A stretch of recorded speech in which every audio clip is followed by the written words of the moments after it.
And now, broadcasting from deep behind enemy lines in the occupied territory of the Socialist Republic of California, your host, former California State Assemblyman and Governor candidate, Tim Donnelly. Hey, welcome back to the show. We've got an action-packed show for you today. We're going to have Alex Sawyer of Breitbart.com, who's the Washington political correspondent, not consultant, who is going to be joining us at the bottom of the hour to discuss the ever-changing House of Cards, or should I say House of Representatives quest for a new speaker. It gets curiouser and curiouser as both Kevin McCarthy and Renee Elmers have vehemently denied having any affair. And look, when you're accused of something as a public figure, sometimes the accusation becomes the perception of truth. So I feel for them. And Renee Elmers will give you some details on what she said, and was a very convincing denunciation of these charges. Nonetheless, you've got a leaderless House. You've got a headless horseman who is riding through the Capitol and wreaking havoc. It is the talk of the town. And people out here in ordinary, everyday America, well, I don't know if you can call California that, but even here in California, people are talking about it, and the donor class has stepped up and advanced a new candidate, Paul Ryan, who said he wasn't going to run. And there's all this shuffling and moving that is taking place. Meanwhile, President Obama took off, left town, went to Roseburg, Oregon, where he was soundly denounced in protest for bringing his gun control ideas there. And, I had a thought about that. It's like, I'm reading this story about Obama's comments. He says he had not ruled out the possibility of acting unilaterally on the issue, saying in his press conference after the shooting that he had asked his team to see what they could do to address gun violence. What can I do on my own? In terms of what I can do, I've asked my team, as I have in the past, to scrub what kinds of authorities do we have to enforce the laws we have in place more effectively to keep guns out of the hands of criminals. Okay. Now, when I read that, I had a strange thought, and maybe you had the same thing. Let me reread this statement to you, and just close your eyes for a minute, as long as you're not driving, and envision that this is a president who is sincere about enforcing the rule of law.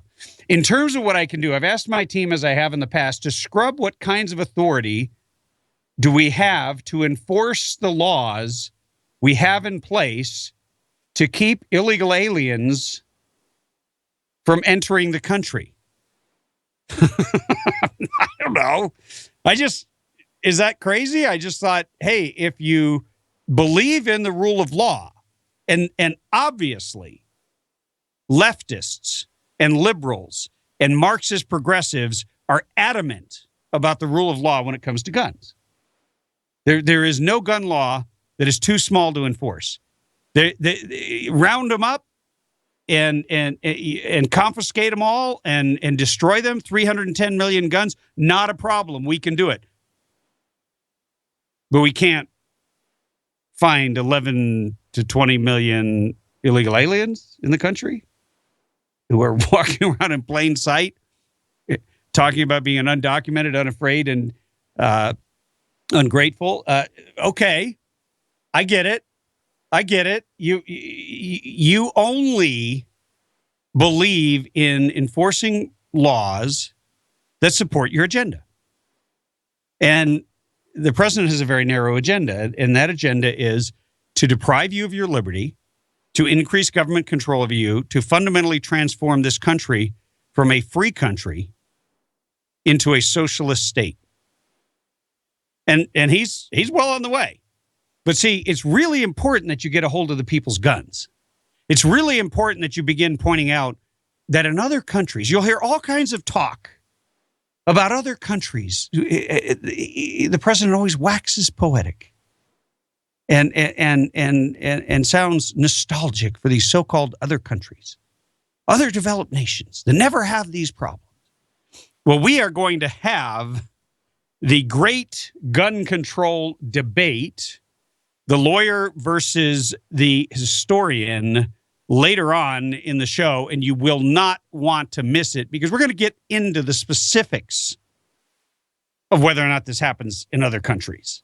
And you might be surprised at the results. So whatever you do, you need to buckle up and set your dial and plan on hanging out because it isn't going to be much of a conversation if you don't call in. And I'm hoping that we can get some input and insight from you. I mean, you got to be thinking the same thing I am. How come they can be so tough on guns? How come they can round up millions of guns and destroy them or get rid of them or, put a fence around them or deport them out of your house and your possession off the streets? But they can't do the same thing when it comes to millions and millions and millions of illegals walking around in plain sight, many of whom have committed crimes, many of whom have skipped out on hearings, many of whom just flout their nose at the rule of law because, look, I don't blame them. I blame these worthless politicians who run law enforcement agencies who have no regard for the law. You on the one hand, you demand that I comply with every single solitary law as if it were the most sacred of all, as if it came directly from the Magna Carta itself, as if it were a direct descendant of that great document. But that's only the gun laws. That's only the environmental laws. That's only the equal protection employment type laws and the LGBT protections and this and that and very strictly narrowly defined civil rights to mainly mean racial rights as opposed to actual civil rights, because owning a gun is a civil right, by the way. But see, the government doesn't see it that way. The left doesn't see it that way. You know, the Black Panthers used to a long time ago.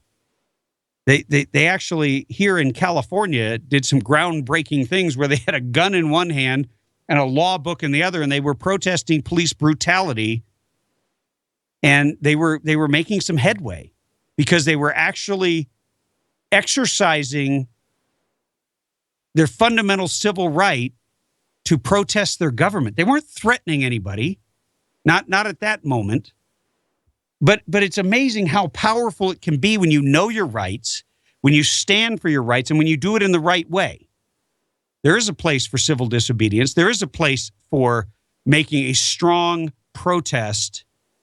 And right now, with the president pushing down, I wish we had somebody in the media who could just push back and say, hey, I'm just curious. Illegal immigration is a big issue in the presidential election right now for 2016. And why is it that you guys can go find millions and millions of guns that are out of compliance, that are illegal, quote unquote, according to your definition, or they are possessed by people who you've decided as a group shouldn't have a gun? You have no problem sending SWAT teams to doors, to neighborhoods. Boom, anything to remove guns from Americans, you're all over it. But remove illegal aliens from the streets, which is actually one of your duties as the government, as the federal government, as charged by Article 4, Section 4 of the U.S. Constitution. We're not going to have anything to do with that. That would be, I don't know, even-handedly enforcing the law? No, we got to politicize it. So that's why I am so proud of the residents of Roseburg who rejected his politicization. Okay. Politicization. Nope, that didn't work. Politicization. They rejected him politicizing, okay? That's what I'm going to say. They rejected him politicizing their tragedy and what happened to their town. And they told him what they thought, which I think more Americans need to do that. Hey, 323-746-TALK. You can start right here on the Tim Donnelly Show if you want to make your voice heard. But whatever you do, don't touch that dial.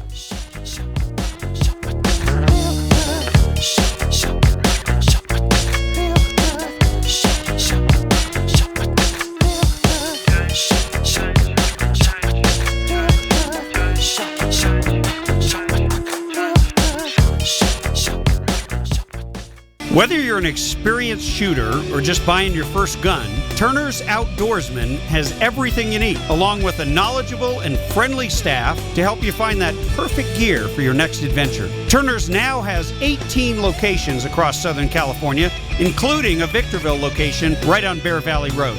Be sure to check out the new Archery Pro shops in the Victorville, Chino Hills, and Pasadena locations. If you're not sure what you're looking for, you can browse and shop their selection at turners.com. Be sure to check out their weekly specials and sign up to get them delivered directly to your inbox. Turner's is where I turn for all my firearms and ammo needs. Remember to tell them Tim Donnelly sent you, and you'll get an additional discount.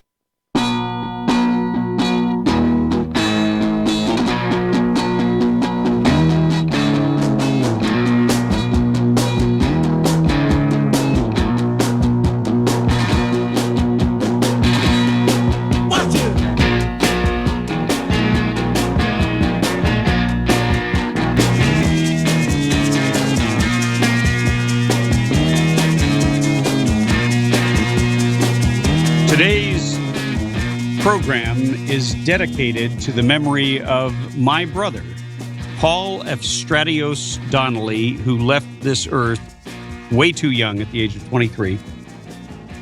And, you know, we don't like to talk about things like suicide, but my brother did take his own life, and I do talk about it frequently because I think we need to understand that that's a threat. That's a much greater threat than guns. It's a much greater threat than government because that threat comes from within. It comes from the mind. It comes from a sense of hopelessness and despair. And right now, one of the things that we are beginning to talk about, thankfully, and I'm hoping it will lead to a broader conversation here in this country, is mental health. And understanding that getting help with mental health issues doesn't need to have a stigma. As a matter of fact, we need to destigmatize it. This is not a partisan issue. This is not a political issue. This is an issue that affects every single family. And when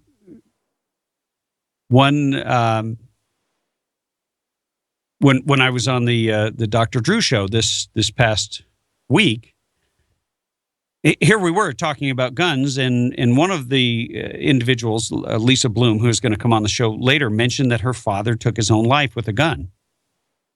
And, you know, here we are on opposite sides of an issue, and I have a brother who took his own life, didn't use a gun, but it doesn't matter.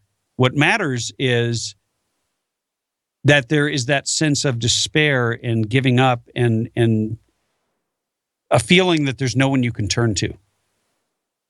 And you're not going to find me among those who are out there clamoring for the government to spend more money. I don't think the government spends money very well. I think mental health to a great degree stems from the family and the community in which you live and the friends and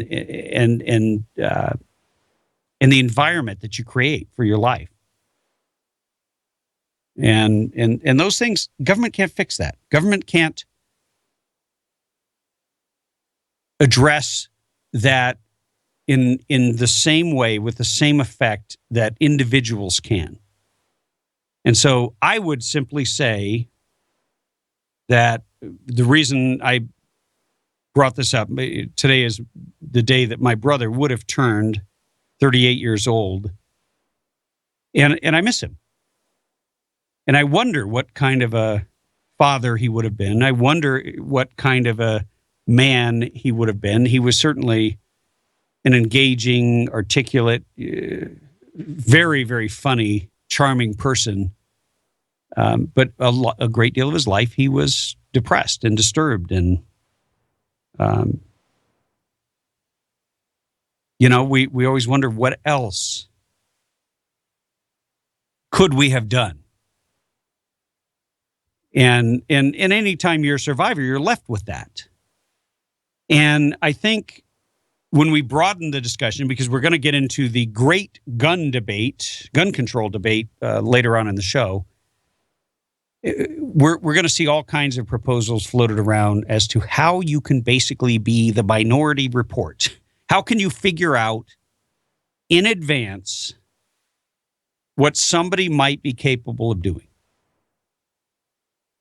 And is that the proper role of government? I think that's a legitimate discussion and debate. California thinks so because they passed a law that allows you to essentially confiscate somebody's firearms if somebody complains about them, a family member or a mental health professional who raises concerns, which can be done in a hearing that is what's called ex parte, meaning you don't get to be part of it. And the first time the person whose guns are taken away gets to have any say about it, gets to have any due process, is not until 3 or 4 weeks later at the earliest. And by that time, the government has already taken possession of their guns. And anyone who's had anything to do with the government and firearms, once they take them, you're never getting them back. It's a one-way street there. So that's one leg of the discussion we're going to have. But the other leg is one that doesn't really involve the government. And this is the one that kind of stems off of what I was just talking about with my own brother, which is really paying closer attention to those around us.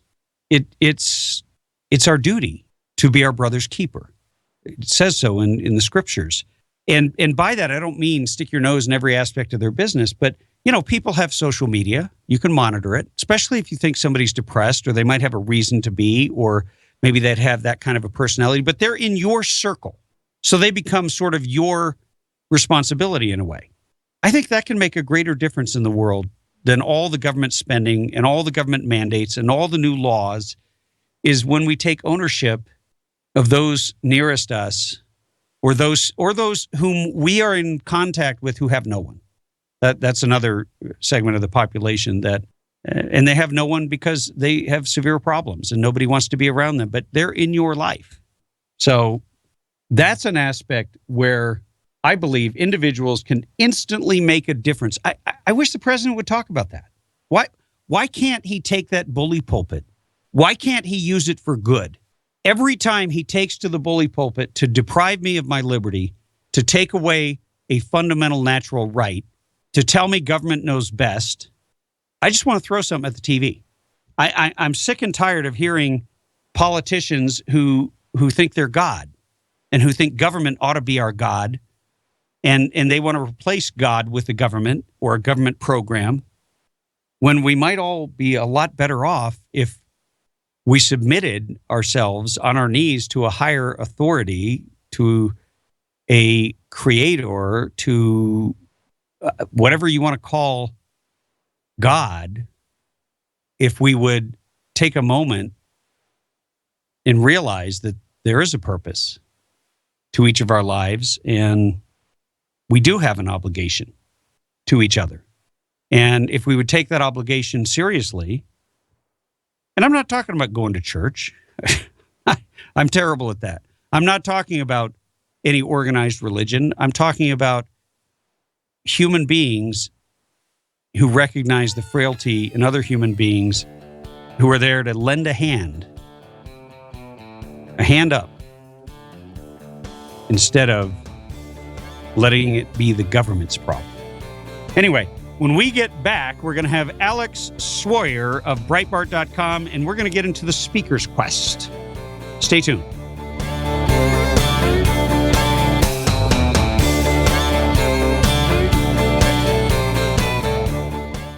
Hey, if you like shooting as much as I do, you've probably been to a lot of ranges.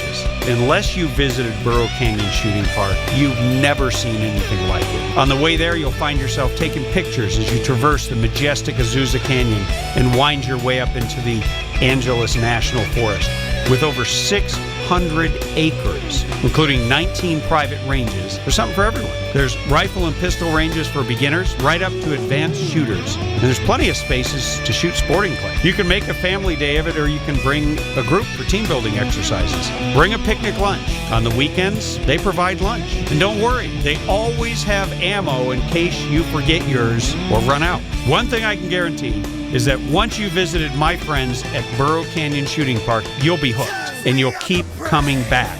BurroCanyon.com is their website, or call them at 626-910-1344, 626-910-1344.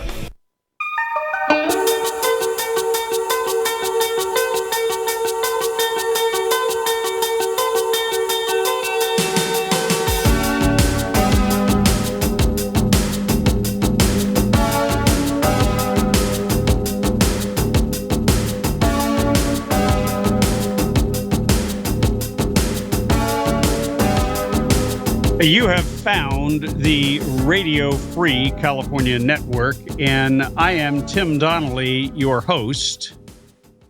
And you can find us here 3 to 6 every weekday, timdonnellyshow.com, online, live streaming. You can connect with us on Facebook, Twitter, email, and even the good old-fashioned Alexander Graham Bell invention, that telephonic device you are texting on. The number is 323-746-TALK, 323-746-TALK. And we're going to be joined by Breitbart political correspondent out of Washington, D.C., to catch us up on the crazy quest for the speakership. It gets curiouser and curiouser as it goes along.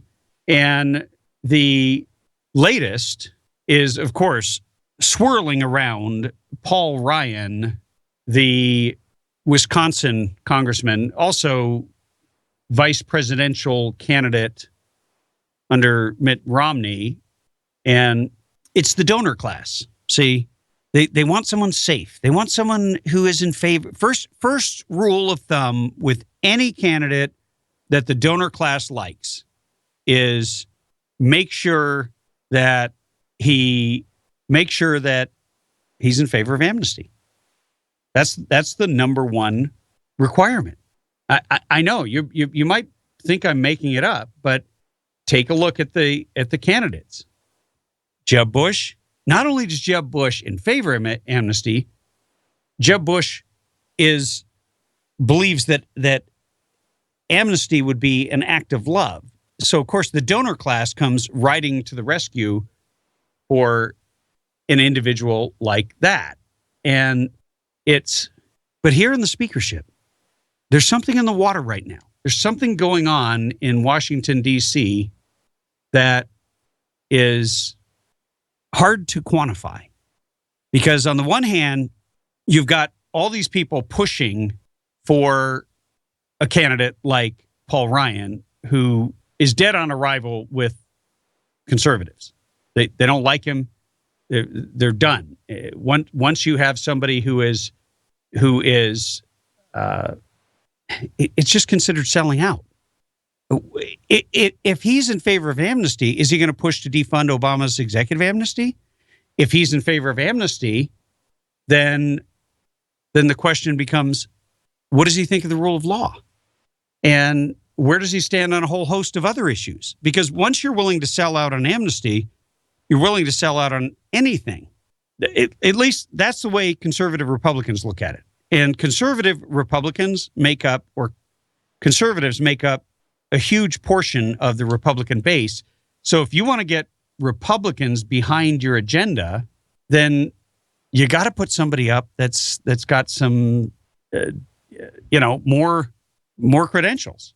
So Breitbart did a poll, and we've got a post up at timdonnellyshow.com where you can get a link to it.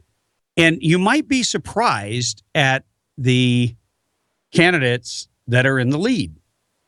I thought for sure Jason Chaffetz would be because he'd been campaigning and everything, but that's what happens when you get your head wrapped around insider baseball. Most people have never heard of Jason Chaffetz. And so it's kind of, as I said, insider baseball is not something that grabs the attention of most Americans. But I'll bring you this poll in a minute. First, I want to bring on our guest, Alex Swoyer of Breitbart.com. She is the Capitol Hill political correspondent. And Alex, welcome to the show. Thanks for having me. Of course, it's fun. No, it's my pleasure to have you on. And tell us what's going on. Yeah, it is. I mean, I think it's. Go ahead. Give us the latest on what's going on with what we call the speaker quest. We saw that. Go ahead. Go ahead. Okay, it seems more like this is this move to push Paul Ryan forward is somewhat of driven by media, and that's what we're seeing. Somebody like I think it was Representative Fleming is saying, because over and over again Ryan has said that he's not going to run. The Post reported that he might be considering it, but soon afterwards, Ryan's office has even stated that he's not considering it. So it's going to be, of course, interesting to see, if he changes his plans, now that they're going to be out for recess over a week, maybe he'll have time to talk to family and whatnot. But I heard Mitt Romney called him. Right. That's been reported as well. And so I think it was Boehner that I've heard, I think on Fox News, Boehner encouraged Mitt Romney to call him and try to convince him to seek the speakership. But, I think that what we're hearing from Breitbart news sources is that Paul Ryan would be a third strike for conservative members. He, first that there was Boehner, then it was going to be McCarthy, Boehner's right-hand man. And then now conservatives are really kind of pushing back about Paul Ryan and on several issues. So here's the question then. Where is this push coming from? I don't believe it's just the media. There has to be some other power in play here that's more political in nature, wouldn't you think? Well, I definitely think that publicly having, the sitting Speaker of the House, John Boehner, as well as who he was going to try to, he endorsed, obviously, and wanted to pass the baton over to McCarthy, both have said that they would like to see Ryan do it. So when you have the two, high-ranking members pushing Ryan, and that's what starts the media reports and the rumors going, kind of like what you saw, I guess, remember last week with Trey Gowdy, how that kind of got started, and he just put the block on that right away. But that right. Was kind of the rumor mill unfortunately, I'm looking right now at a poll at Breitbart.com. It's a Breitbart reader poll. Who should be the next Speaker of the House? Simple enough, right? You would think that some of the people running might be in the top three. Well, one of them is, but the far away winner by Trump numbers is Trey Gowdy, who has said he's not running, but people want him to run because he's a man of action. He's at 30%. Then you've got former Speaker of the House, Newt Gingrich, who is not holding any elected office. He's at 14%. Right. And then Daniel Webster, a congressman from Florida, is trailing at a solid 13%. And none of the other people even appear until way down on the list. I mean, Jason Chaffetz is at under 5%. You've got Marsha Blackburn. And I think that's, Chaffetz is the one who removed Mark Meadows from his subcommittee chairmanship. And Meadows is the one who, put forward the measure to remove Speaker Boehner, which, has kind of started this, and Boehner realized he wouldn't have enough votes to stay. So I really don't think he's an option. And it seems like the leadership isn't wanting to, I guess, okay Webster, who's gotten the stamp of approval from the House Freedom Caucus, among other conservatives in the House.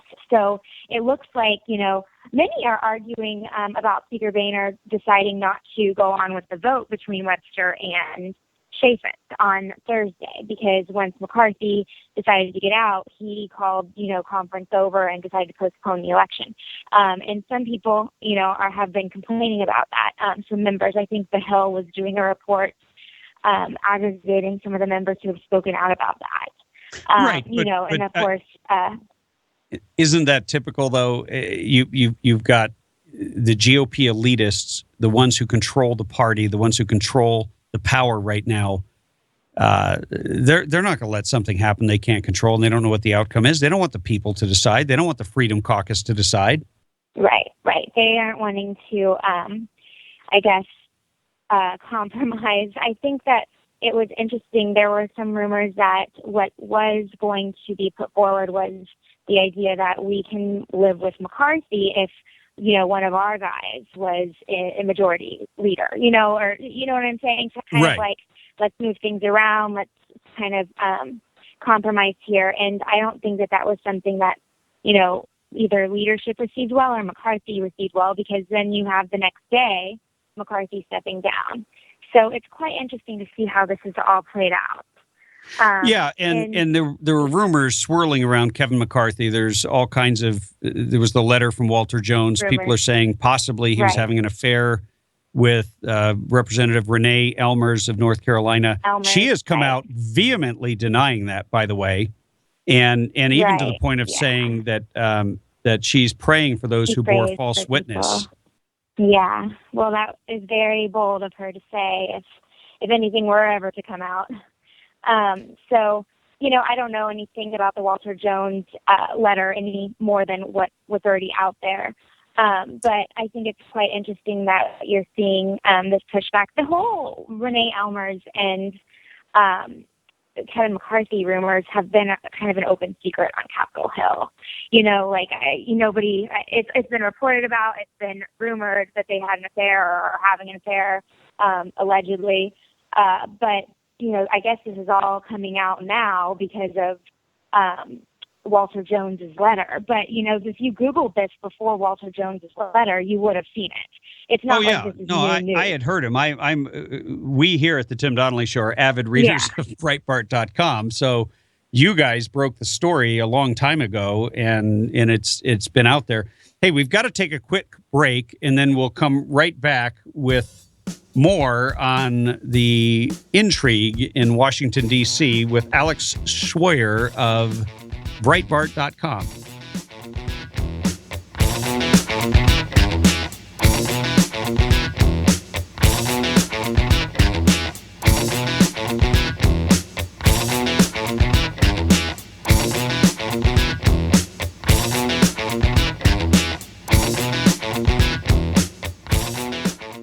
Whether you're an experienced shooter or just buying your first gun, Turner's Outdoorsman has everything you need, along with a knowledgeable and friendly staff to help you find that perfect gear for your next adventure. Turner's now has 18 locations across Southern California, including a Victorville location right on Bear Valley Road. Be sure to check out the new Archery Pro shops in the Victorville, Chino Hills, and Pasadena locations. If you're not sure what you're looking for, you can browse and shop their selection at Turners.com. Be sure to check out their weekly specials and sign up to get them delivered directly to your inbox. Turners is where I turn for all my firearms and ammo needs. Remember to tell them Tim Donnelly sent you, and you'll get an additional discount.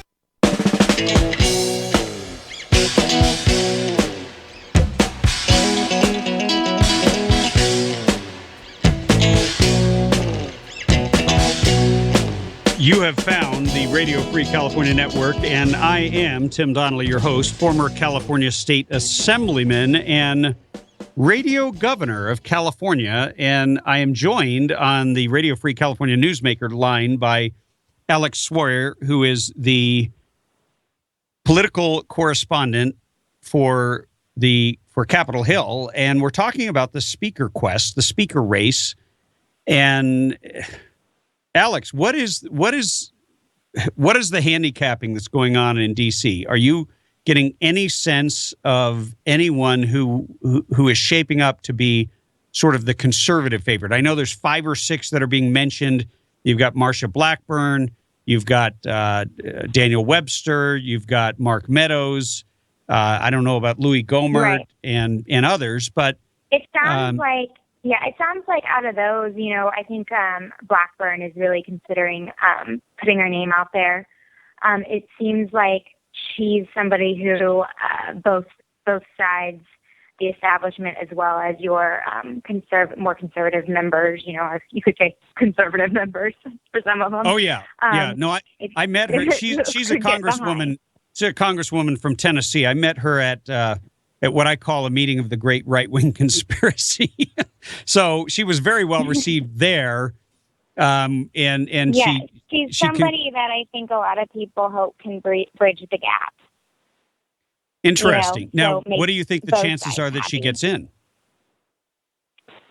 I think that it would be interesting. She has issued a statement saying that she appreciates, everybody contacting her and that she's going to take time, I think, over the recess this next week and think about it and I guess hear people out, talk to, I'm sure, her constituents as well. So I definitely think, she didn't automatically, shut down those rumors or those, the pool for her to come in. So definitely keep an eye on her. And in your Breitbart readers poll, she's coming in at just below Paul Ryan. So Paul Ryan's got 6.5%, and she's got just under 6%. So she's certainly she's visible. Let's say that. Yeah, I think that, if she were to officially put her name out there, maybe that you'd see some polls move. It should be interesting.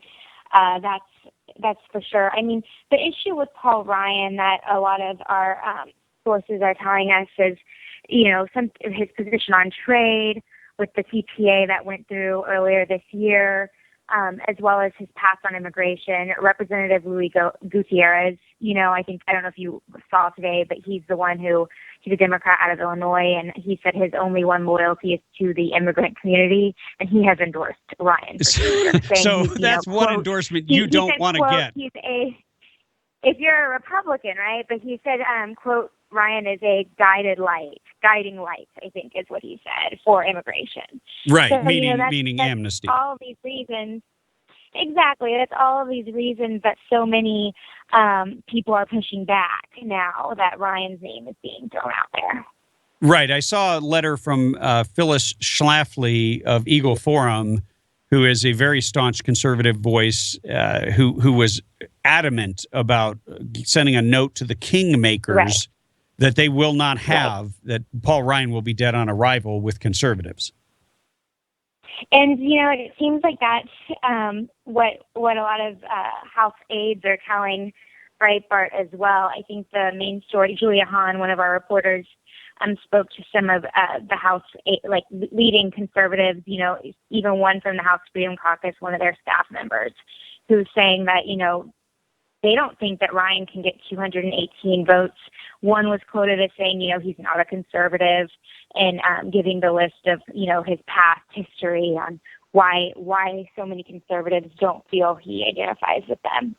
Well, let me ask you this, because since outsiders are in the presidential election with Trump, Fiorina, and Carson, how about an outsider for speaker? I mean, because you don't have to be a member of the House. Right. I mean, I definitely have heard that, come up several times in terms of media talking about it.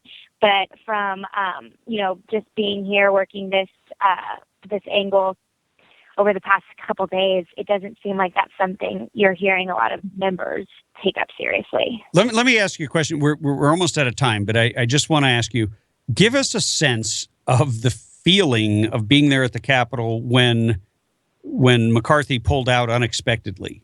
I mean, what was that like? How did it affect everyone? Well, it was complete chaos. I personally was not in the room or in the press conference when it happened. I was live streaming it because honestly, we thought we were hearing he could get the nomination. His trouble would be on the floor, right? October 29th. So I think everybody thought it was going to be, go in, McCarthy gets it, and that's it.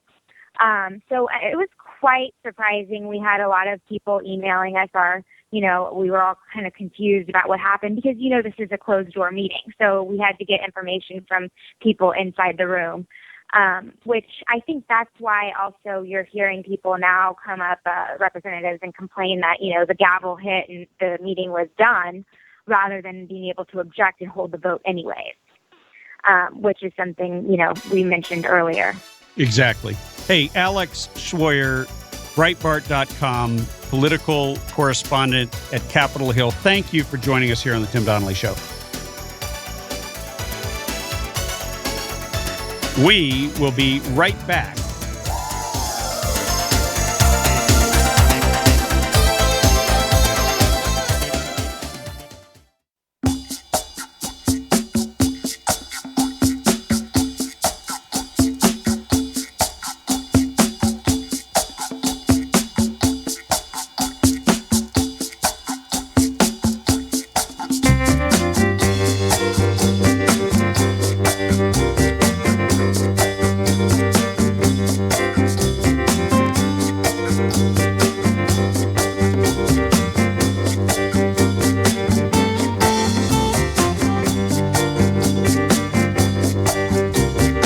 We brought you an update from Washington, D.C. on the latest in the quest for the speakership.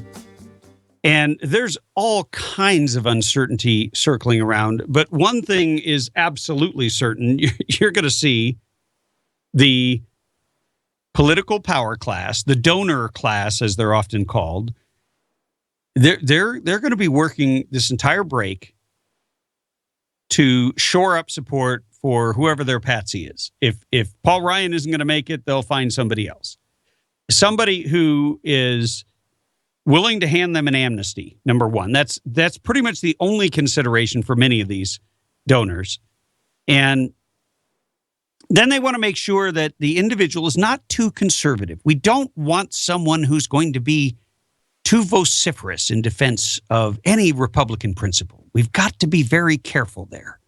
So they'll work overtime to find some kind of shill, a liberal elite, someone who basically is a Democrat but happens to be in the Republican Party for whatever reason. They'll find somebody who's soft on guns, soft on illegal immigration, soft on crime, soft on pretty much everything. Just hard and fast against the American people and against conservatives who want fiscal accountability, who want Obamacare stopped in its tracks. I was listening to an interview earlier today, and I never caught the name of the congressman. But it doesn't really matter, because what he said was this. He said, look, we've got to be reasonable. We can't go and take down Obamacare in its entirety. So we're going to have to go in and find the worst parts of it and undo it sort of one little part at a time. And I thought, that's what's wrong with the Republican Party. That doesn't inspire anybody. When these are the sort of people you put in leadership, look, Obamacare didn't get passed one part at a time. It got passed as an entire package, and they did it on purpose. Nancy Pelosi wasn't shy about it. She said, we gotta pass it to find out what's in it. And that turned out to be the truth, because the Republicans weren't out there picking it apart and letting you know what was in it. They weren't fighting it effectively. Their leadership, like Mitch McConnell in the Senate, were so pathetic in their defense of our freedom. They were so pathetic as the minority party, the so-called loyal opposition, that this thing got through. And now they tell us, well, we can only do this and maybe this, but never all of it. Well, you know what? I'd rather you die on the Hill. Take the whole party, unify, and take out Obamacare. You do that, and you will have people flocking to the Republican Party. You do your one little Chinese water torture at a time, and people yawn. They fall asleep. They're bored out of their minds. You're not inspiring anyone because that's not leadership. See? But I didn't need to know the congressman's name because he's obviously part of the so-called GOP establishment. He's in some sort of a leadership position. And he always wants to be so careful and so thoughtful and so nuanced that no one ever knows that there's any fight going on. So, he was asked about Planned Parenthood and whether they should have fought to defund it. And he said, well, let me, and he went into some long, drawn-out thing about clinics and this and that and Planned Parenthood. I didn't know what he was talking about. And I've been a political insider to some extent. I couldn't decipher the gobbledygook. And the bottom line is, if I can't, then I bet the vast majority of hardworking Americans for whom politics is not their daily obsession certainly cannot glean whatever was coming through in this obfuscated message. That's why it's so important that we get a leader, that we get a patriot in that position of speakership. And I don't know how you can affect that except to call your own representative and say, hey, look, I need you to vote for somebody who has actually got some testicular fortitude, somebody with some cojones, somebody who will stand up and step up and lead this fight. You know, I got to admit, I love the idea of Newt Gingrich. I mean, if Trey Gowdy ain't going to do it, Newt Gingrich was the highest one on the Breitbart poll. The reason it's significant is because a lot of conservatives get a lot of their news from Breitbart.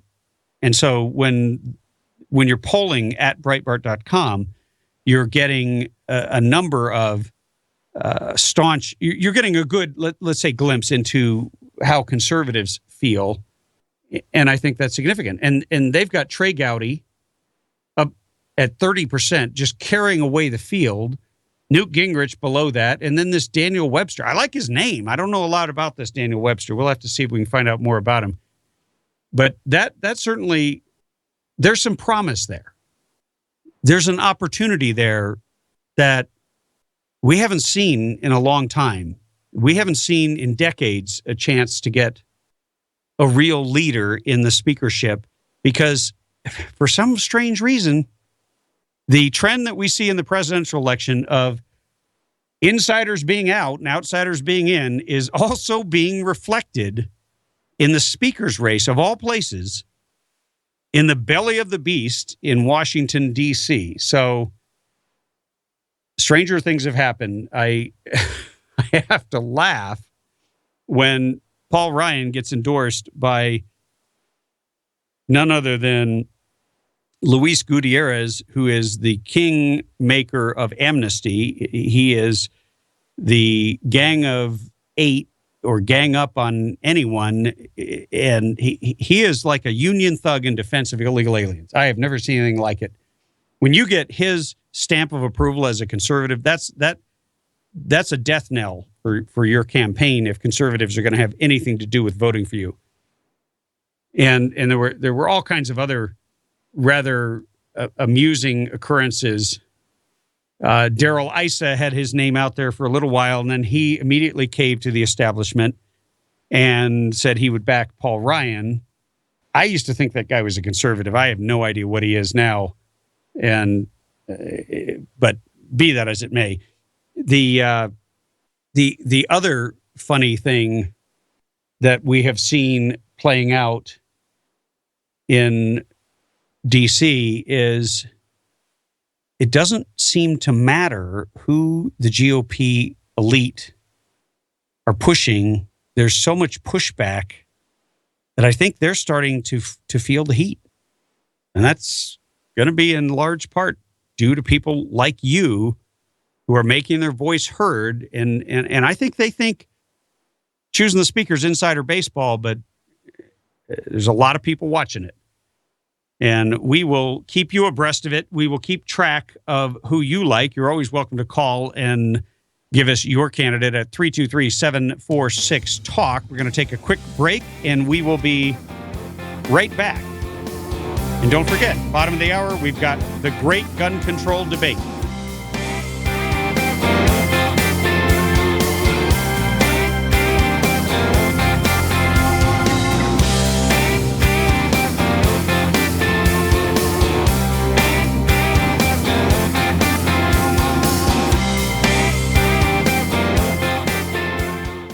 Whether you're an experienced shooter or just buying your first gun, Turner's Outdoorsman has everything you need, along with a knowledgeable and friendly staff to help you find that perfect gear for your next adventure. Turner's now has 18 locations across Southern California, including a Victorville location right on Bear Valley Road.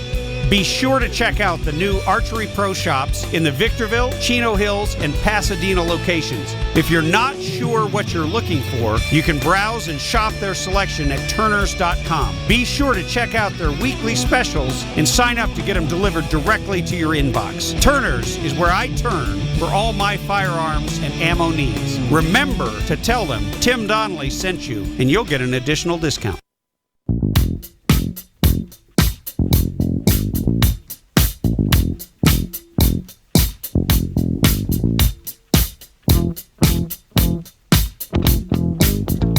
Hey, welcome back to the Tim Donnelly Show. We stream live at timdonnellyshow.com, where you can also connect with us on Facebook, Twitter, email, and, of course, the telephone or telephonic device that you are texting on right now. We're going to go straight to the phones and get your take. Hey, welcome to the show. Hey, Tim. Great show. Hey, Great. Who is this? This is John from Phelan. And I was going to, you may have already mentioned it, but is it possible for the House to vote in a speaker who is not a representative? Yes, that is correct. They could have a complete outsider who gets voted in. I mean, Newt Gingrich's name has been floated around, among others. Who would you like to see? Gingrich would be great because he's such an ideas guy, and he got Clinton to take on the Contractors America. But even better, and I don't know if he's too old or not, but he was basically thrown out by the Democrats because they didn't like him so much. I believe his name was Tom DeLay. Oh yeah, Does that name ring a bell?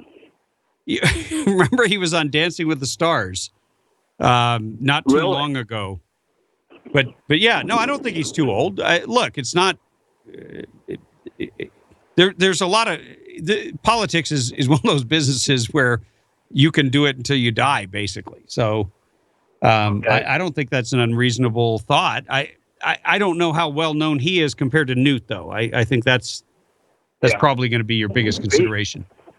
Well, he was much more disliked by the Democrats because they're the ones that brought the lawsuit against him, and it didn't even have a it wasn't even in the law. So what they accused him of wasn't even a law, and he spent 7 years fighting it, $7 million of his own money, and he was a very effective speaker.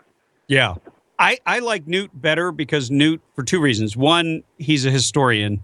And two, he is, I mean, if you looked in the dictionary next to confrontational politics, somebody who has the guts as well as the strategic wherewithal to wage real battle, Newt's picture's got to be there. Anyway, John, thanks for the call. And I'm going to pick up another caller here. We've got Lori from Apple Valley. Lori, welcome to the show. Hi, good afternoon, Tim. How are you doing today? I'm doing fantastic. How are you? I am driving, and yeah. You're breaking up a little bit. Are you on your cell? I'm on, and I'm not sure if you still hear me. Maybe I should take one off back when I get in a good area. Okay. Well, I can hear you for now, so you might as well keep talking until you drop. Okay.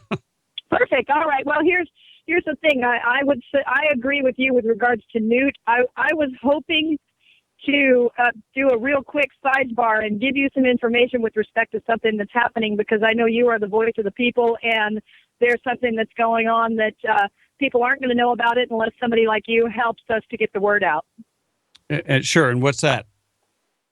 Well, you know that the Feinstein is working to get the desert bills through, and that she has actually penned a letter to Obama with regards to using the Antiquities Act. Correct. I had heard that.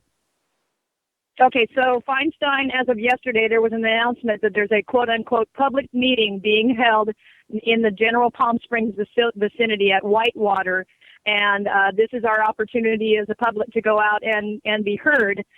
It's 1 p.m. on Tuesday the 13th, so not exactly... Why don't you clarify what she's planning to use the Antiquities Act to take over? Well, the Antiquities Act, the intention is for Obama to sign into to use his executive order to name some monuments, and I guess the key element is that using the Antiquities Act circumvents our whole legislative process and takes away our voice as stakeholders, voters, and residents of the communities that are going to be impacted. No, I understand that's the key thing. They did that in the San Gabriel Mountains, and I was part of the fight there to push back. Obama flew in, and originally he was going to take over everything, including Mount Baldy and the ski resort and everything else. And he eventually scaled it back and cut the number of acres that basically the Antiquities Act gives the federal government carte blanche to do whatever they want. They can change the usage on trails, on when you run a ski resort or a gun club, such as Burro Canyon Shooting Range, which was in that same vicinity. You are operating at the permission of the government. You are in a lend-lease sort of a situation, so they can easily just kick you out. And exactly. So what areas is she talking about taking over was my question. Well, there's areas primarily in the Morongo Basin. There's a Castle Mountain designation. There's an area in Joshua Tree. There's 3 monuments, and forgive me that I don't know the exact locations off the top of my head. I'm not opposed to what Feinstein, certain elements of what Feinstein wants to do with respect to protecting the desert are great. But what's happened is that we have a companion bill from Congressman Cook that's been introduced, and so rather than using the Antiquities Act to put a Band-Aid on a broken leg and kick the can down the road and ignore the fact that there's no solution, I think that our elected officials and our legislators can just come to the table, sit down, and work it out, hammer out a bipartisan agreement so that we don't use the Antiquities Act. Tell me about this meeting again. When and where is the meeting in Whitewater? Yes, it's in Whitewater. It's a public hearing. Anyone and everyone who wants to come and express their opinion can attend. It's open to the public at 1 p.m. And that's on Tuesday the 13th. Tuesday the 13th. I sent you a link to that information. Well, that's okay. It isn't going to help unless we're talking about it live on air. So Tuesday the 13th at 1 p.m. in Whitewater, which basically you drive out the 10 freeway and there's an exit that says Whitewater. So hopefully you'll be able to find it from there. But Lori, thanks for your involvement in this, and thanks for calling in. Absolutely. Thank you so much for letting me usurp your topic there for a moment, and I so much appreciate your time. No worries. It is... This is the Radio Free California Network for a reason. And look, this Antiquities Act, this is just one more way that the government circumvents due process. And the due process, of course, involves you if you exercise your individual rights. And that means you got to show up.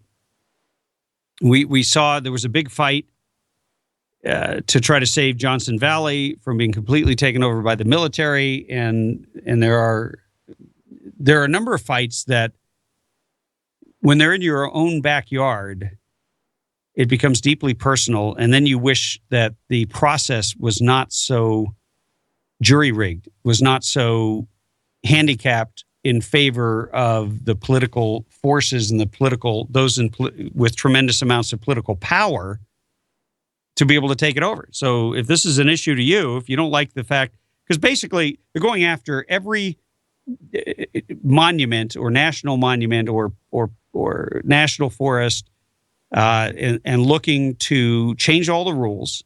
They're going to do this very subtly, but once they gain the power and the control over it, the changes will come down the road. Nobody will be able to fight them because the public already lost control because it's no longer under the purview of the agency that was doing it. It is now under the Antiquities Act, which is done by executive order. And that's the rub. So yes, definitely a change of topic. We are going to engage in the great gun control debate coming up. We are going to have Lisa Bloom, who is a trial lawyer at the Bloom firm, and she is also a legal analyst at avo.com. And then we're going to have a military historian, Dr. A.W.R. Hawkins, who is well known to the Tim Donnelly Show audience. And we're going to mix it up and try to get some answers, come to some conclusions on guns and gun control. Stay tuned.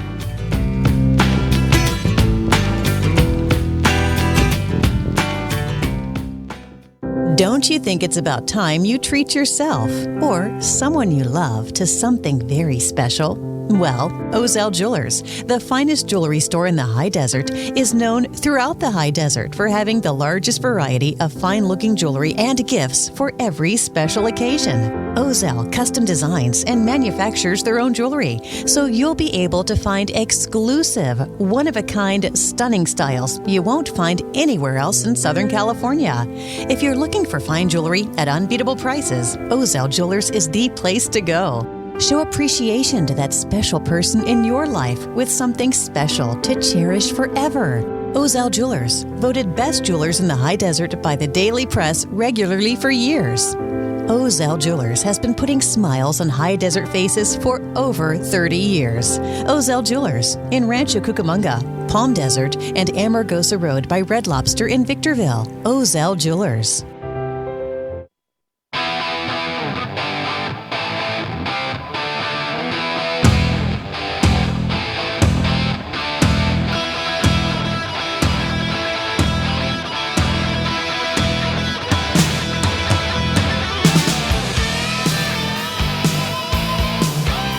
Hey, if you are just tuning in to the Radio Free California Network, where have you been? We've been here for an hour and a half, but do not despair because the fun is about to begin. We're going to have the great gun control debate. As you know, I was recently on the Dr. Drew show and met some amazing people, including one of our guests who's going to join us here momentarily, Lisa Bloom, who is a trial attorney at the Bloom firm and also a legal analyst for avo.com. And we also have Dr. A.W.R. Hawkins, who has a PhD in military history and a number of other degrees, master's degrees in other types of history, and is an avid defender of the Second Amendment and sort of a professor of the Second Amendment, I guess would be one way to describe him.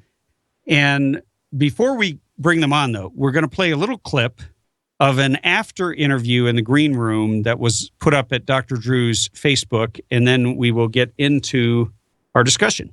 We did it last night. We're going to do it tonight because guns, it's a big topic. Well, I like that we moved away from guns and into mental health a bit tonight. It felt like it because the hardest part for me about any of these conversations is that the gun advocates won't listen. They won't have a rational conversation. I keep saying the gun advocates should want to be with me to help them On the look mental better. health Yeah, like angle. you don't want the guns in the hands of people that shouldn't You have kind guns. of got you met in the middle last night. I brought it up again tonight, and he was like, "Would you want to have your Second Amendment rights restricted if you had?" Yeah, if I had mental illness, I hope the hell you restrict my Second Amendment rights because I might do something terrible. Well, it's not either or. It's both. Of course, we should have more mental health services. Of course, we should be more careful with mentally ill people and guns. And we should bring our gun levels down to where it is in every other developed country where they don't have mass shootings, where they don't have 80 It's people not gonna a day happen. shot. It's not gonna No, happen. we can. And that right there was Lisa Bloom, who I'm going to bring on the show right now. Lisa, welcome to the Tim Donnelly Show. Hi, thank you so much for having me. I am excited to talk with you, and I'm also going to bring on Dr. A.W.R. Hawkins. Dr. Hawkins, are you there? I'm here, Tim. Thank you. Wonderful. Lisa, one thing that struck me when I heard that that clip was bringing you had made the point, and I've heard it made in the media a number of times, which is why I wanted to bring it up, about bringing our gun levels down to the level of other developed nations where these things don't happen. Could you elaborate on that? Well, obviously there are gun crimes in other countries, but they're nowhere near at the level that they are in the United States. And I wrote about this extensively after reviewing all of the data and the studies from my book, Suspicion Nation. Americans are 20 times more likely to be murdered with a gun than people in other developed countries. We have a very high suicide rate by gun, and sure, people can and do use other methods to kill other people and to kill themselves, but it's far less lethal. And, the bottom line is when you look at the charts and the graphs of other developed countries that are similar to us in many ways, places like Canada or the UK or Australia, they have far stricter gun laws and they have far fewer gun homicides. For example, just today, I just tweeted this from the LA Times today, there were 2 school shootings in America today. And that's not even particularly noteworthy because we have hundreds and hundreds of them. I mean, it's just the most common event imaginable in the United States, but not in other developed countries where they have stricter gun laws. Well, and part of the reason I'd done quite a bit of research on this as well, and unfortunately, part of what you're saying doesn't bear up to an actual deeper analysis. When you look at the rate of shooting deaths or fatalities from 2009 to 2013 per million in terms of the population, which is the only real way that you can compare countries. And when you look at like Norway, it's 15 people per million. When you look at Finland, it's 1.85. Israel's 1.38. Switzerland is 0.75. All of those are above the United States, which is 0.72. Now, when you look at the number of these are fatalities, numbers of gun owners or gun deaths? no, these are actual fatalities per million people in the population. But when you look at the shooting fatalities as a raw number during that same period, which is 2009 to 2013, well, United States is far and above, the worst at 227. But right. in terms of comparing apples to apples and actual the way you would compare any other statistics, we come in 7th. So we're right in the middle. I'm trying to understand can I ask you a question? I'm trying to understand your data. So you're talking about fatalities from everything? I'm talking about rampage shooting fatalities from 2009 to 2013, and this is per 1 million people. And it's a whole chart. It's up at the website is lireview.com. But what they did is they tried to come up with a way to really evaluate this and take some of the emotion out of it and deal with facts. And all of these countries have really, really strict gun laws. And so I'm sorry, but lireview.com is a electronics store? No, that's I'm looking at it's IL or IJ review. It's so small, but what is it? IJ? Yeah, I can send you the link here. I'll email it while we're talking. But my point is they've taken the data, crunched it down, and put it into a context where it can be compared country to country. Because when the president several years ago said there was zero, basically no other developed countries had any mass shootings, people that were following the news in the past year or so were saying, well, that's ludicrous. That's not even true. No, it's not accurate to say no other countries have mass shootings. Right, what right. Is accurate and I'm not alleging that you said that, but while I get this data over to you, let me bring on Dr. A.W.R. Hawkins and let him weigh in on this. Hey, Tim. Yeah, Dr. Hawkins. Pardon me, and I'm meaning this question honestly. Who am I speaking with? Is it Ms. Bloom? Miss Bloom? This is Lisa Bloom, who is Lisa. Okay, Lisa. That's good. Yeah. I feel rude when I don't know someone's name because I feel rude if I'm saying you or whatever. Lisa demonstrates a problem we have. She comes on here and talks about 2 school shootings today, as if we're supposed to think there were 2 mass shootings today. Both shootings were off campus. One of the shootings was on campus. The one in Arizona was on campus, but it wasn't a shooting in the sense that she gives. It was a brawl between 2 groups. And the shooter claims that he was hit in the face by 4 people and afterward pulled his gun. Now, his claim is that he pulled the gun in self-defense. Will that claim hold up? I don't know.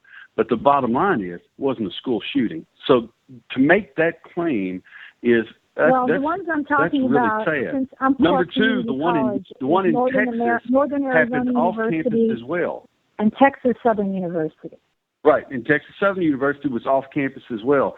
The one in Arizona was on campus in a parking lot, but these weren't school shootings. It's not correct. And by the way, only in America would we say, well, it was. Wait, no, ma'am, no, so you can't say really that. Care. I'm sorry, but we're gonna be tied here a long time if you're gonna say it's not correct. It is correct. These weren't school shootings. These weren't school shootings in the sense that you're talking about. Right? Who's your reliable source? I hope it's not Vice. I just said who's your reliable source? The Los Angeles. If you would let me answer, the Los Angeles Times. Right. Well, they're wrong. The anyone who says this was a school shooting is wrong. Unless I'm just saying, unless you consider a parking lot brawl where a guy's hit 4 times and he pulls a gun, he claims in self-defense and shoots. Okay. See, that's not a mass shooting. Would be. I can't really quibble with you. I think the bigger issue is that we have hundreds of these. Since Newtown, when 20 little children in the classroom were murdered, and that got a lot of attention. But it happened what would make you think we have had hundreds of these? What website or what would you quote to say we've had hundreds of these? Well, the Everytown website, the New York Times has said that we've had hundreds. Listen, Everytown put out their study. You can read my piece. When Everytown put out their study in December, Everytown claimed there had been 100 mass shootings between Newtown and December 2014. Okay. I went through every shooting that they claimed. Some of those shootings didn't even happen. I called and spoke to the police departments at certain universities. Some of the shootings that Everytown counted hadn't even happened. Some of the shootings that they counted as school shootings weren't even school-related or on school grounds. I don't think it's productive for us to quibble about, was this one a shooting because it was in the parking lot? Was that not a shooting because it was only at a school? You're going to make an argument. Let me interfere here. Hold on just for a second, because I need you guys to talk one at a time. One of the things I did note the other night on the Dr. Drew show. I got interrupted. One of the things I noted the other night. And you butted in to tell me the L.A. Times quote, and L.A. Times is wrong, which is that's no big surprise. The L.A. Times is the same outlet that said. Whoa! I need you guys to talk one at a time. We're going to take a quick break, and we will be right back after these messages.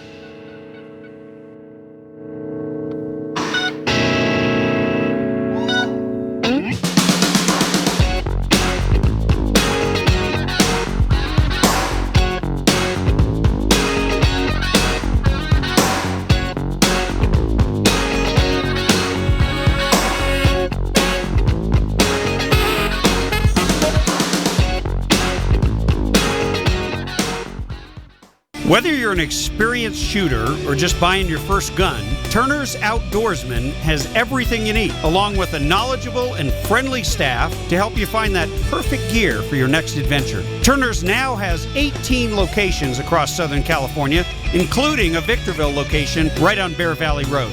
Be sure to check out the new Archery Pro shops in the Victorville, Chino Hills, and Pasadena locations. If you're not sure what you're looking for, you can browse and shop their selection at turners.com. Be sure to check out their weekly specials and sign up to get them delivered directly to your inbox. Turner's is where I turn for all my firearms and ammo needs. Remember to tell them Tim Donnelly sent you, and you'll get an additional discount.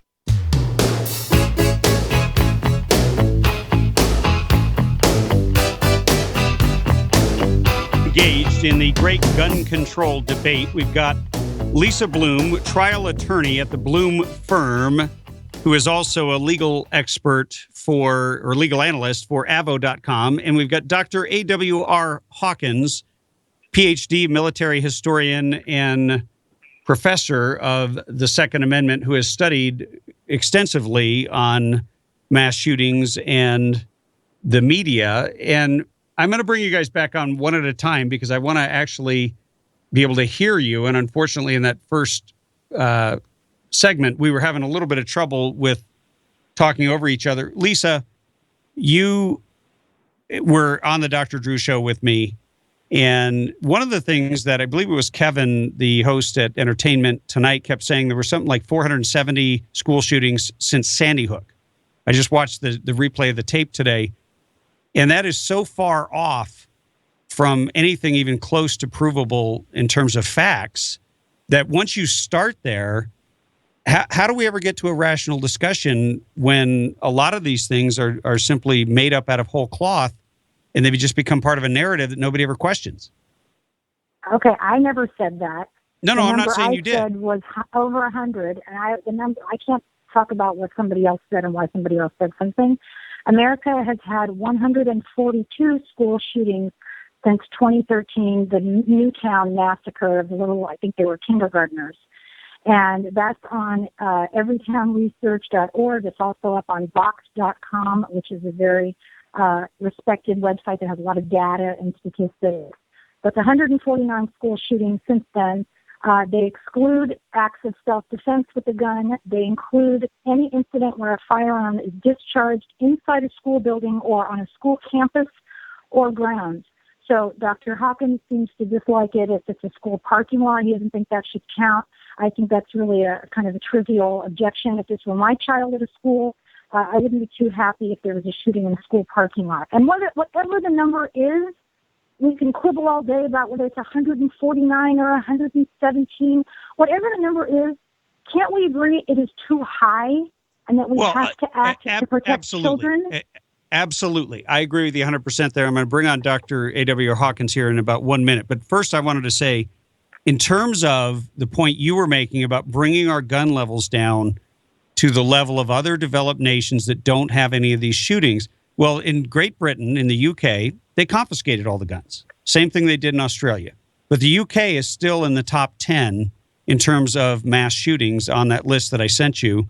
But some other countries, surprisingly, developed countries are like Norway and some other smaller nations they're off the charts. I haven't had time to look at what you sent me 2 minutes ago while I've been on the air. But I can tell you there's no question by any reliable study that the United States has by far the most gun deaths of any developed country.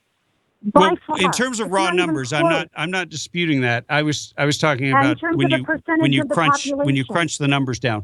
But before we go into that, I want to get Dr. Hawkins back on, give him a chance to respond. Okay, Dr. Hawkins, you are up. You're live. Thank you. Yeah, again, Lisa's quoting from Everytown. If you quote from Everytown, you automatically take yourself out of any rational or respectful debate because Everytown is wrong. As I said in our last segment, when Everytown put out their study in December 2014 and said there had been 100 school shootings between Sandy Hook and December 2014, I just went through the list. I didn't do anything that you had to be intelligent to do. I just went through their list, looked at their school shootings and called the schools on the list, Some of the schools hadn't even had a shooting. Some of the calls were false alarms, and every town had run with them and put them into shootings. And here's the problem, because every town doesn't operate off of real crime stats. They operate off of media reports. So like today, there was a false alarm for a shooting in Kentucky. Every town would have written down, that was another shooting today. Well, it didn't happen, though. That's the problem. So the fact that Lisa quotes them is disappointing because that doesn't show any serious research. The other problem is, if we want to look at serious research, you look at Adam Langford, University of Alabama.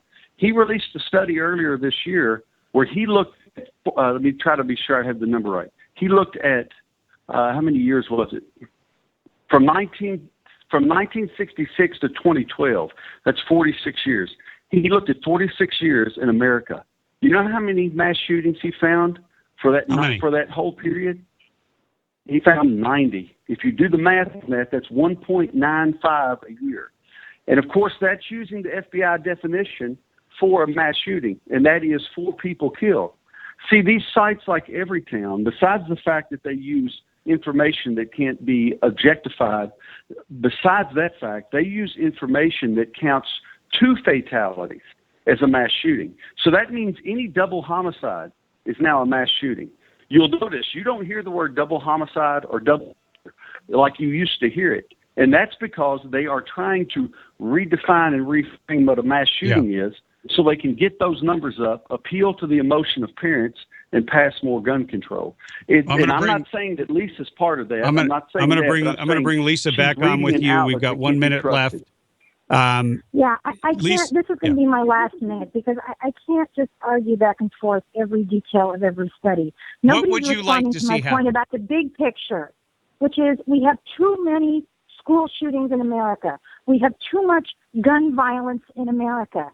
You can quibble around the corners of these numbers all you want, and many of the studies in my book are from the Centers for Disease Control, the FBI, and other sources, and I suppose you probably wouldn't like those either. But the bottom line is, whatever the numbers are, they are too high. 1 child lost to gun violence today is too many, and we have to take action instead of quibbling over the edges of this issue. Well, there you have it. We will be right back after these messages.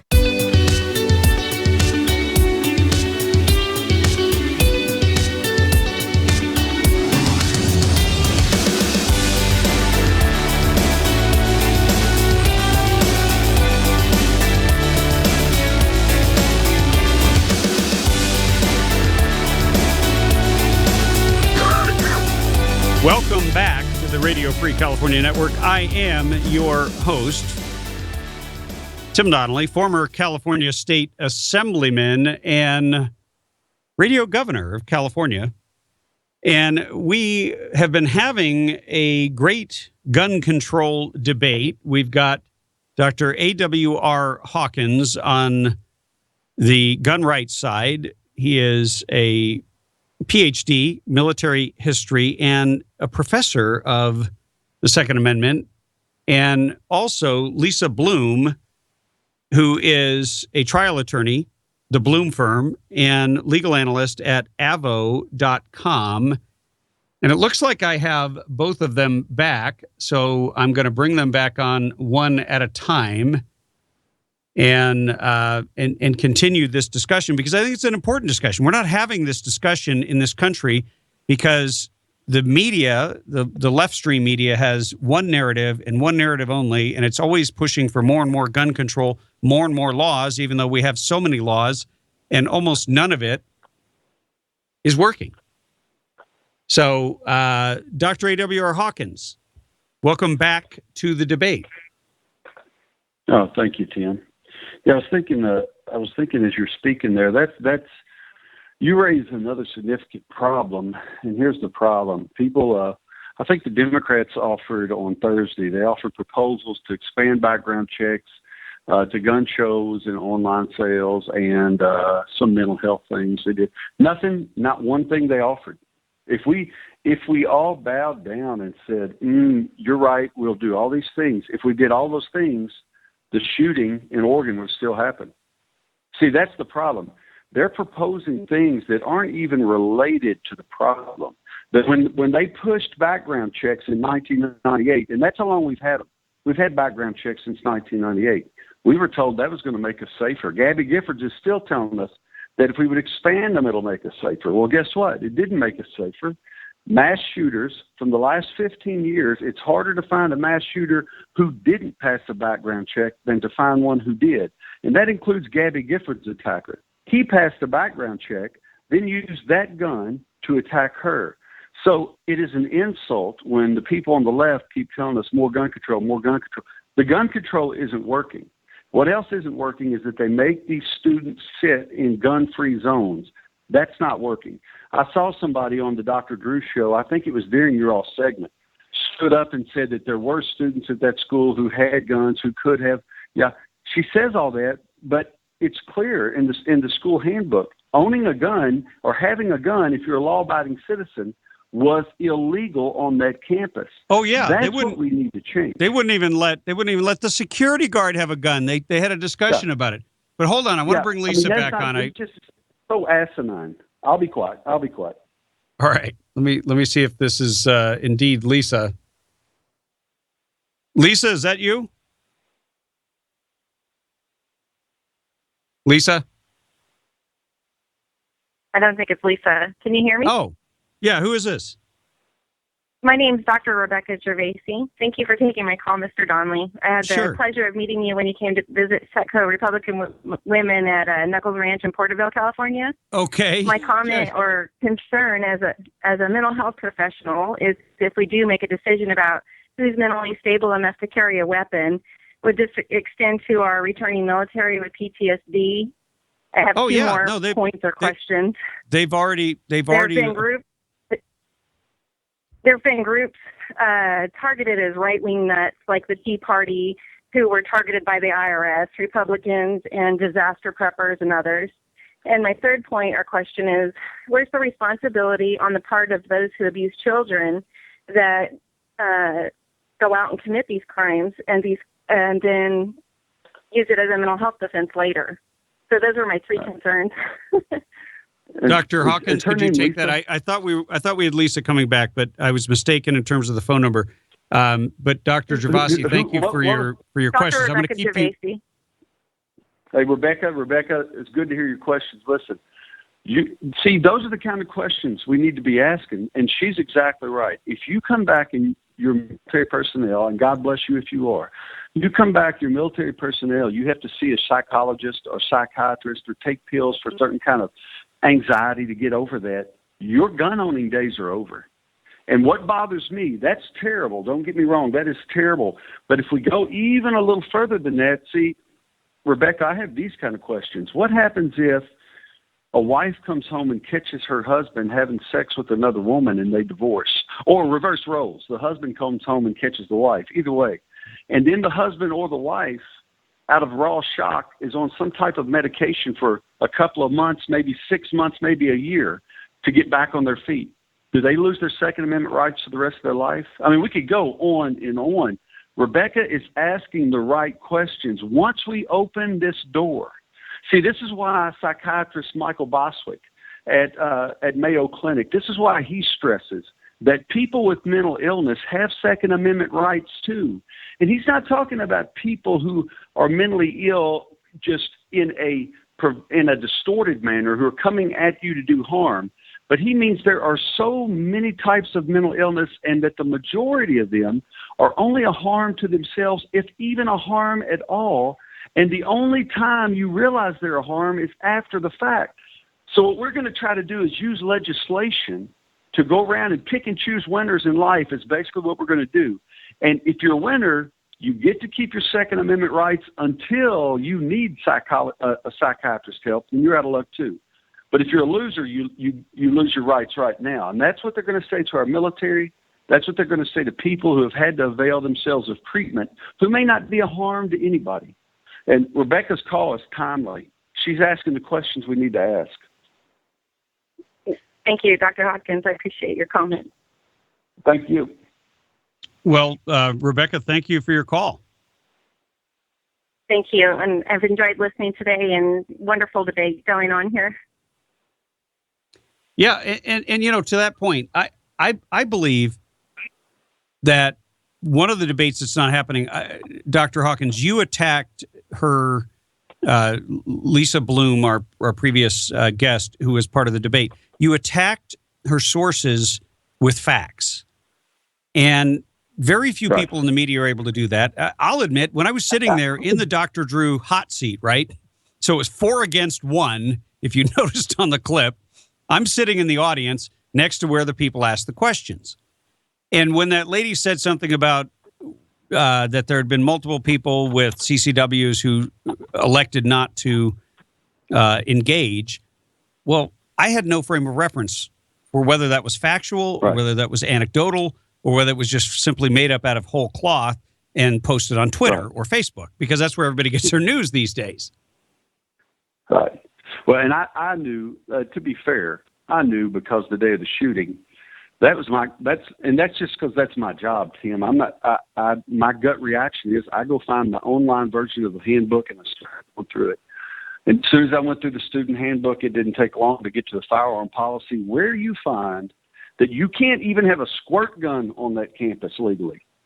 And when you go through there, you look, any type, their rules against weapons were unbelievable. So I think there's a chance that the girl who made the comment on Dr. Drew's show had good intentions. I'm not going to say anything negative about her. And someone may have told her that, so she believed it. So I'm not saying that she was trying to pull the wool over anyone's eyes. I'm just saying she was wrong. And it would have been against the law for that to have been the case. Well, and certainly there were some other allegations that were made in the Dr. Drew after show where one of the points was, and maybe this was made actually during the show, by the Entertainment Tonight host. He said, "We all know that if there are more guns, there's more violence." Yeah. Well, we don't all know that. I remember him saying that, but that we he used was a very narrow we because it didn't include me. I don't think it included you. I know it didn't include John Lott, and it didn't include anyone who reads FBI crime stats. Because if you read FBI crime stats and just study gun ownership, and especially study what happens to crime in the wake of passage of laws like concealed carry, just look at the example of Florida. Any of your listeners who are curious, anybody, start researching for Florida. I think they went from being a may issue to being a shall issue state in 1987, and that means they went from the sheriff. That means they went from you having to prove why you should own a gun to the sheriff required to give you a permit unless he had a reason not to. It put things back in perspective. Concealed carry boomed in Florida. People couldn't pull over at a rest area and go to the restroom without being robbed, stabbed, or raped. So they opened the door for law-abiding citizens to carry guns. Now, you can look up what happened, or you can go to Florida today, and you'll know what happened. All the people who were robbing people at restrooms figured out, these people can shoot back now. This isn't going to work. And the stats are there for anybody. And that's why that movement from that point swept across the country until finally 2 years ago, even Illinois jumped on board, and now every state has concealed carry. It's because the effects of concealed carry are undeniable. When more people have guns with them to defend themselves, crime drops. And, emotionally, you can argue against that. But I don't operate from emotion. I operate based on fact. And if I look at fact and evidence, more guns equal less crime. There's no way around it. Well, and certainly if you think about the fact that someone with a gun at the point of impact where people are dying is the single most effective possible way to end the violence. Right. And I say it that way for a very specific reason, because I didn't talk about guns. I talked about ending the violence, because the concealed carry weapon holder is not being violent. They're being peaceful. Right. And anyone who wants to, see, people don't want to know this, Tim. It's not that it can't be known. And think about that difference. It's not that it can't be known. It's that they don't want to know it. But anyone who wants to know it can look. They can look at the Clackamas Town Center attack that happened just before Sandy Hook. A guy went into that town center with a stolen assault rifle, quote unquote. He meant to wreak havoc on people. What happened to him? How come we don't talk about his name as one of the mass shooters who killed so many people? Well, the reason is he was able to shoot someone. He was able to get some shots off. Then a concealed carry permit holder pulled his handgun, and when the shooter looked out, he saw the handgun pointing at him. He took his own life. Wow. See, this is what you have in Arapahoe High School. Arapahoe High School, December 2013, look it up. Carl Haverson Pearson stormed that school, a gun-free zone. He stormed it with a shotgun. No telling how many people he wanted to kill, and a shotgun is a deadly weapon. But what happens? I believe, and I could be wrong on this figure, but I believe the entire incident, start to finish, was 80 seconds, 80. Wow. And that's because that school had hired an armed guard who closed on him, and that shooter took his own life rather than being shot by the guard. But the point is the same. A good guy with a gun in the right spot stops it. Dr. A.W.R. Hawkins, that is the perfect ending point. We got to end it there, but thank you for coming on today and engaging in the great gun control debate. Thank you. We will be right back after these messages.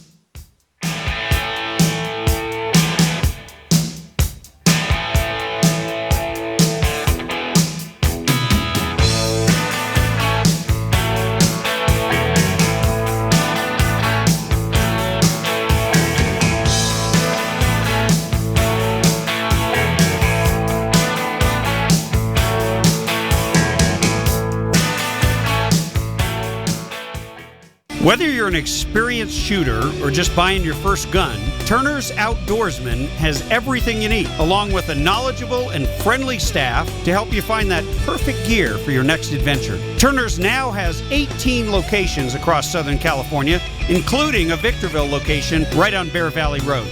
Be sure to check out the new Archery Pro shops in the Victorville, Chino Hills, and Pasadena locations. If you're not sure what you're looking for, you can browse and shop their selection at Turners.com. Be sure to check out their weekly specials and sign up to get them delivered directly to your inbox. Turners is where I turn for all my firearms and ammo needs. Remember to tell them Tim Donnelly sent you, and you'll get an additional discount.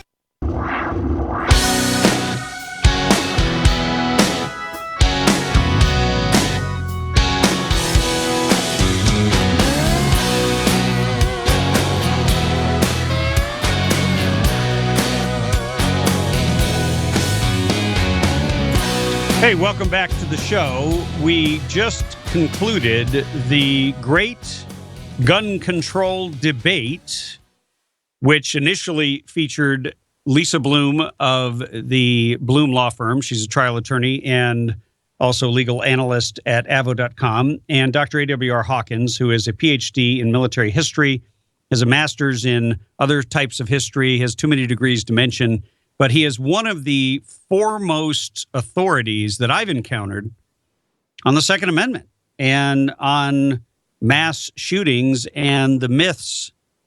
And so for the first time in a long time, we got two people who are considered experts on an issue together. It was a little bumpy at first, but I thought it was at least insightful to see where people are coming from. And we're going to go back to your calls and get your take. We've got John from North Carolina. John, welcome to the show. Thank you very much. Excellent debate. I loved it, especially Dr. Hawkins. Man, that guy rocks. He's got the facts like in his brain like an encyclopedia. Yeah, and I loved the way he said, "I'll be quiet," because they were over top each other. So yeah, that was kind of I wasn't managing it as well in the beginning as I did in the second part. Yeah. but I'm sitting here thinking about it's not a story. It's fact. It's like the Wild Wild West back when everybody rode horses and wagons and guns. Everybody knew that the other person had the great equalizer. And I guess that's my main point is, of course, you know my history. I'm a gun carrier and all that stuff. But right. Everybody knows or the unknown is not there, it'll make them think. It'll make them reevaluate the situation. These no gun zones are just not a good place. And if somebody goes in there wanting to do harm to people, they'll think twice if they think there's somebody in there armed. It's bottom line. And I think that's a good argument. It's logical. And look, when you have television personalities like this Kevin Frazier, who's on Entertainment Tonight, he's a co-host. He just makes up stuff out of whole cloth, saying, "Well, we are. If there's more guns, then there's more violence." And then he started comparing Baltimore to Detroit in this clip, and none of it made any sense because the Baltimore story had to do with the police being pulled out, had to do with altercations between police and the largely minority black population, even though the police chief and the mayor and everyone else was black. So these were internal issues that had very little to do with the Second Amendment or guns, because a lot of people don't own guns, at least the civilians. It's just the criminals who have guns. And they've had 194 killings since the beginning of the year. And they had just as many guns the year before, but they didn't have that many killings. So, making these connections, they're not causal connections. Yeah, and they're going to fabricate the numbers to make their story, plausible or believable. But I guess and they get away with it. And again, I don't know how or why they do, but they do. Well, it's a narrative. And the narrative will always be honored. If you want to get invited back to mainstream talk shows and television shows, you have to parrot the narrative. And if you do any critical thinking and actually look into the numbers and start asking questions, you're not going to be invited back. That's for sure. Exactly. Anyway, John, thanks for your call, and thanks for listening there in North Carolina. Thank you, sir, and God bless your brother, man. I didn't know that, but I'm glad you shared that. That was a very touching moment. Oh, thank you. Thank you very much. All right, buddy. Take care. You got it, John. We're going to go to Mike, who is calling from Wrightwood. Mike, welcome to the show. Hey, thanks. It was really hard to kind of listen to those two people you had, especially, talking points are getting kind of annoying, and, you've been around politics, you know what I'm talking about. It's, amazing that they actually do have talking points where they tell you this is your fourth things for the day, this is what you'll say, no matter what the question is, that's what your answer is. But whenever that lady got backed into a corner, she did what they always do. Say, it doesn't matter, and bring up another number about how much violence happened somewhere else, or how there's still violence around the world, so it doesn't matter. They never can answer the question on, this is why it happened, or, this is where I got my source. It's just, good. Well, it doesn't Mike, really matter. Good point. We got to take a break. We will be right back with more of your calls here at the Tim Donnelly Show.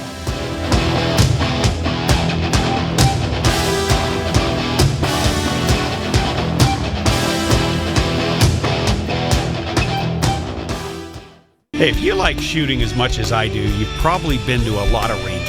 Unless you visited Burro Canyon Shooting Park, you've never seen anything like it. On the way there, you'll find yourself taking pictures as you traverse the majestic Azusa Canyon and wind your way up into the Angeles National Forest.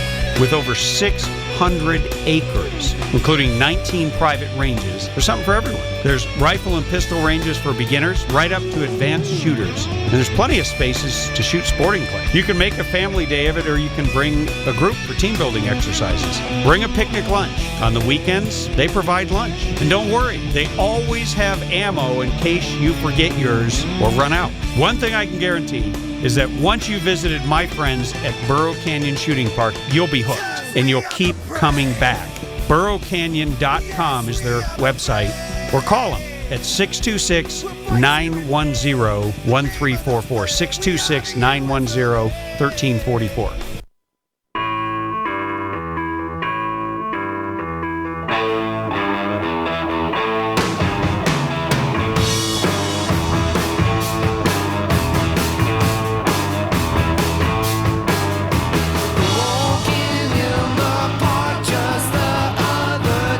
Hey, we are here in the final stretch at the Radio Free California Network, and Really enjoyed the debate today, and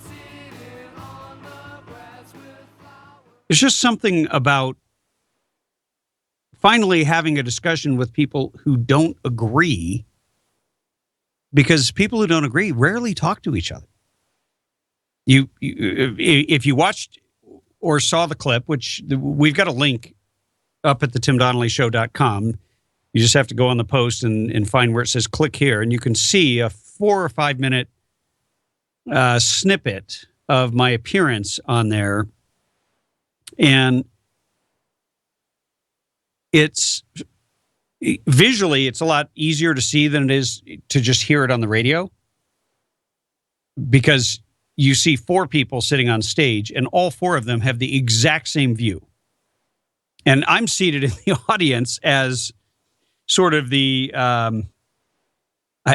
almost like the bait. You know, I'm thrown out there to be the blood in the water and stir everything up, but basically they want to dismiss everything I say and act as if I have no valid points. But I think I surprised them, because I could quote chapter and verse. I could quote the Second Amendment. I could quote laws that are currently being done. Plus, I was in there debating some of the laws they were getting all excited about. And they're not used to that in this format. And I'm not picking on Dr. Drew. You know, it's his show and his format. I'm picking on the left stream media that only tolerates or presents a single viewpoint. And as you know, when you listen to Dr. A.W.R. Hawkins, I mean, he is citing chapter and verse. He is citing fact. He is going through and telling you how he got to those facts. And the other side, when they get backed into a corner, just says, well, that doesn't really matter. Let's move on and talk about, well, we don't want a single child to die.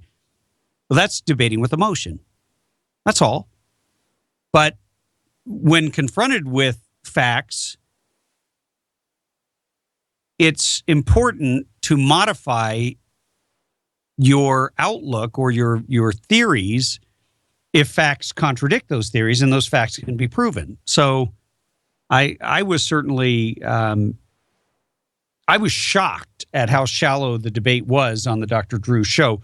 Sean, is there any chance you have that 5 minute clip, not the after discussion, but the 5 minute clip somewhere? The show clip? Yeah, I have it. Let me know if you can pull that one up, because I think it would be instructive for people to hear that hadn't heard that little segment.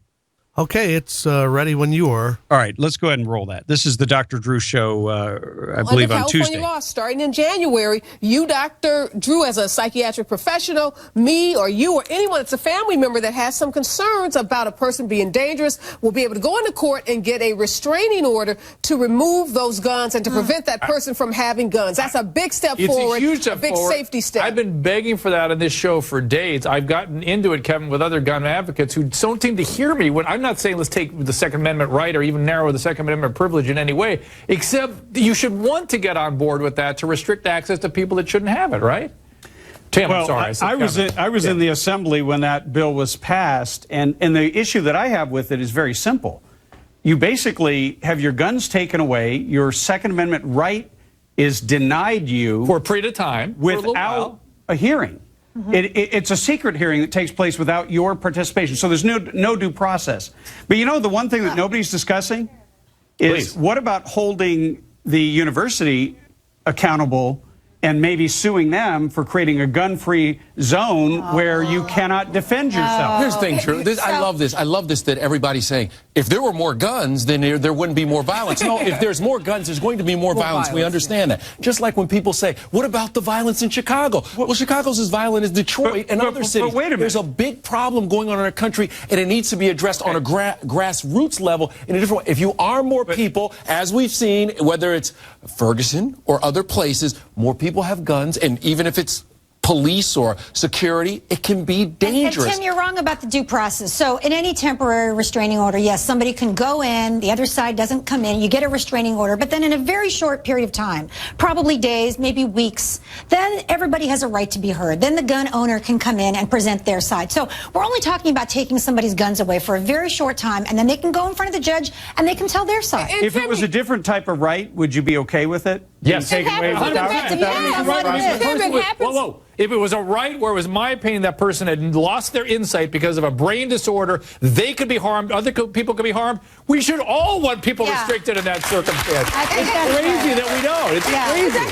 Gun rights I don't want them driving a car. I can restrict somebody from driving a vehicle take their if their head's license. not working right. I can do that right now. And that's my opinion. Now it gets reviewed by the DMV. Of course you don't want somebody driving around a 5,000-pound piece of metal that can harm themselves and other people. Why are guns different? Why? But these gun rights advocates always say guns don't kill people, people kill people. But the reality is access to guns, Tim, and you can't deny it. California has very strict gun control laws, and the correlation between murders, these mass murders, we don't see that same kind of gun violence that we see in other places that don't have these aggressive gun laws. So Tim, you can't deny that. Well, we've had our own share of mass murders here in California with all the strict gun control laws. And as a matter of fact, almost every one of these mass murderers have legally purchased their firearms. So more laws aren't going to stop anyone. But one thing that doesn't follow that therefore more laws wouldn't stop. There's one thing that would actually stop the murderer. What? Tell us. And that is somebody who has a firearm on them, knows how to use it, instead of waiting around for the 4 minutes it takes for the cops to get there. Okay, but the problem with that is that we know that even police officers who are trained to use guns often are unable to stop somebody in the middle of a shooting. Go ahead. Yes, ma'am. Yes, he's saying that, only the good guy with the gun can stop. There were people at UCC who were carrying guns, concealed carry, and they chose not to get involved. Very wisely, because they didn't want to get shot by the SWAT team. And so thank you, attorneys. They may not want the liability of not really understanding the complex situation. And you don't want a bunch of untrained people out shooting at each other. So I don't understand this logic where everybody has a gun. You shoot at me, Lisa. I shoot at you. I shoot at you, Kevin. We're just going to have mayhem, and a lot of people are going to be dead, Tim. That's all that's going to get. Do you remember the Vicky Soto at Sandy Hook? Yeah. You know what she did? She lied so convincingly she saved 25 kids' lives. If she had had a Derringer or a 22 or anything while she was facing that guy, pulled it out and shot him, then maybe the rest of the kids didn't have to die. Tim? And that's my whole point. Tim, where do you put a loaded gun in a kindergarten classroom with little kids who get into every drawer, who get into the teacher's purse? Is that really what we want? Okay. When you're a kindergarten teacher, you're down on the floor with the kids, you're hugging them, you're going to have a loaded gun hanging out of your pocket. Are you out of your minds? Well, here's a lot to take in there, but here's a couple things. Dr. Drew talked about the Second Amendment right, then he called it the Second Amendment privilege. First of all, that's how they really look at it. It's a privilege. It's not a right. And somehow that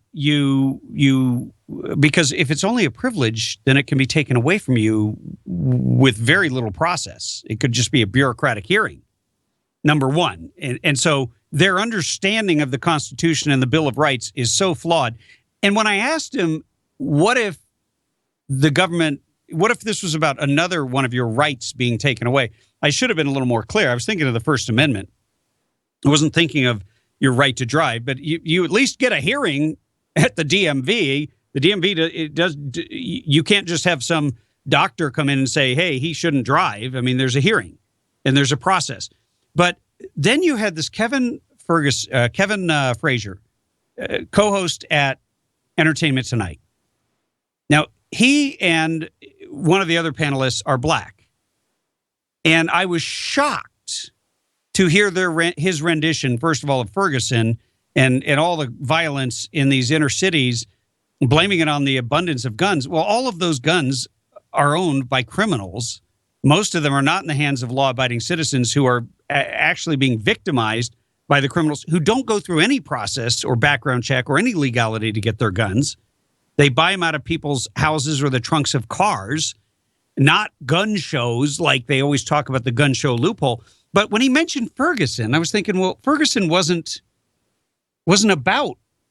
There was nothing there that was about guns. Ferguson was about a police officer and a thief who happened to be black. That was it. So it was really frustrating not to be able to stop and challenge him on any of these things.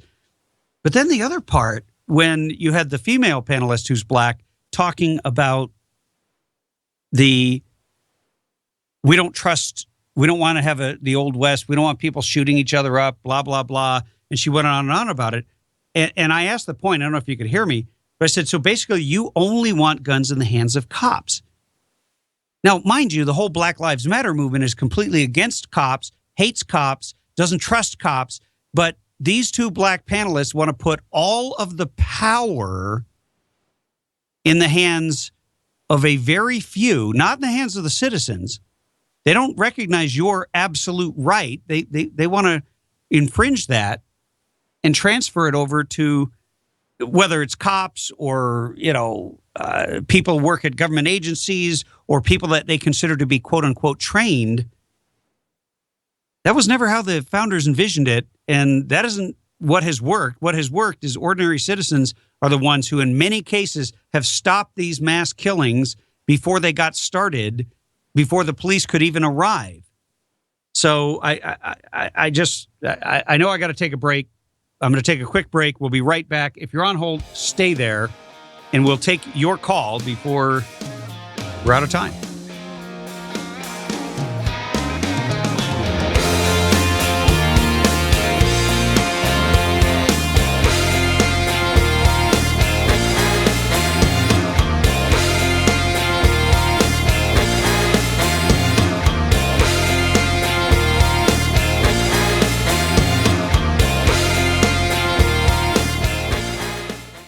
Whether you're an experienced shooter or just buying your first gun, Turner's Outdoorsman has everything you need, along with a knowledgeable and friendly staff to help you find that perfect gear for your next adventure. Turner's now has 18 locations across Southern California, including a Victorville location right on Bear Valley Road. Be sure to check out the new Archery Pro shops in the Victorville, Chino Hills, and Pasadena locations. If you're not sure what you're looking for, you can browse and shop their selection at turners.com. Be sure to check out their weekly specials and sign up to get them delivered directly to your inbox. Turner's is where I turn for all my firearms and ammo needs. Remember to tell them Tim Donnelly sent you, and you'll get an additional discount.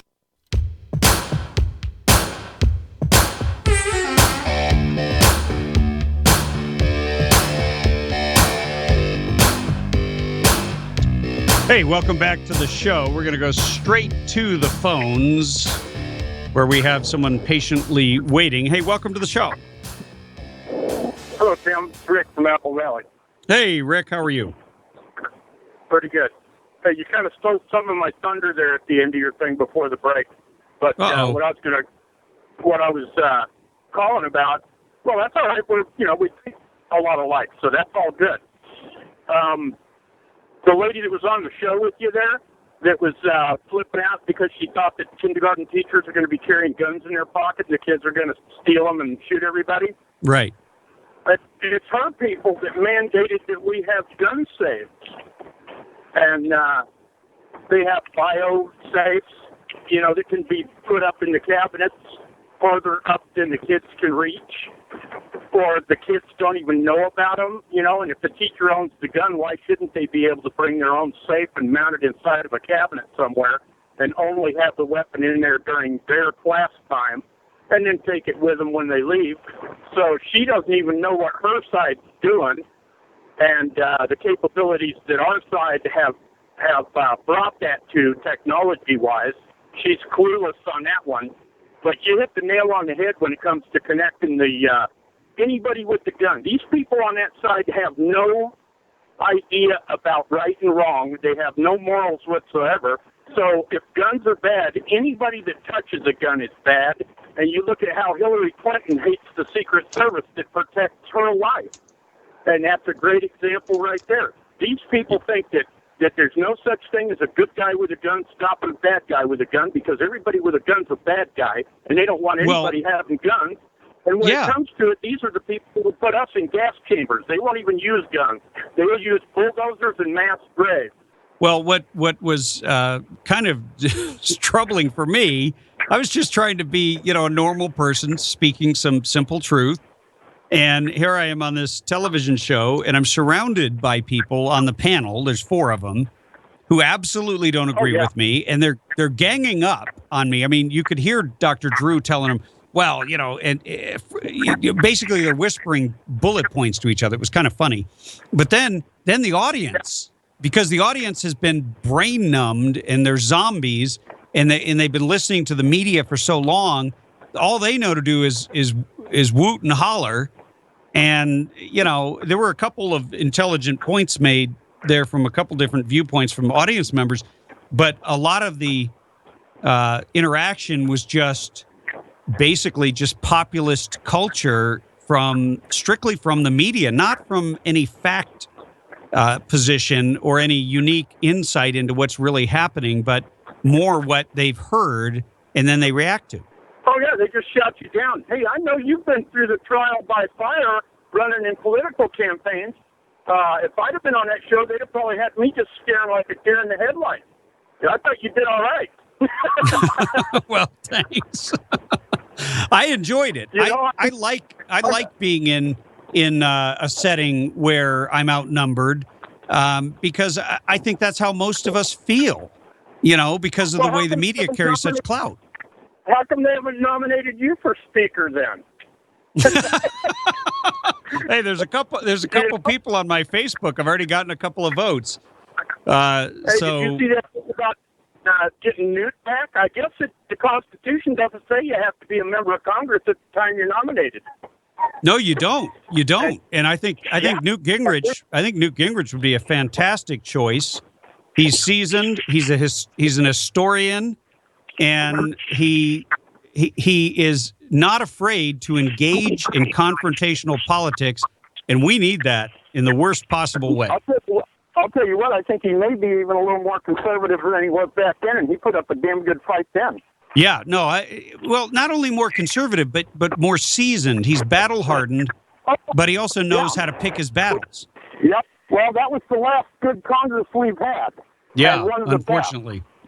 Unfortunately, well... we had nothing like that with this character in there. We at least had him with Clinton in office, and I'm sure that people say the same thing about Reagan's counterpart. Right. Who was Tip O'Neill? Tip O'Neill. I'm sure that side says the same thing. Thank God we had Tip in there when Reagan was in there. They worked together.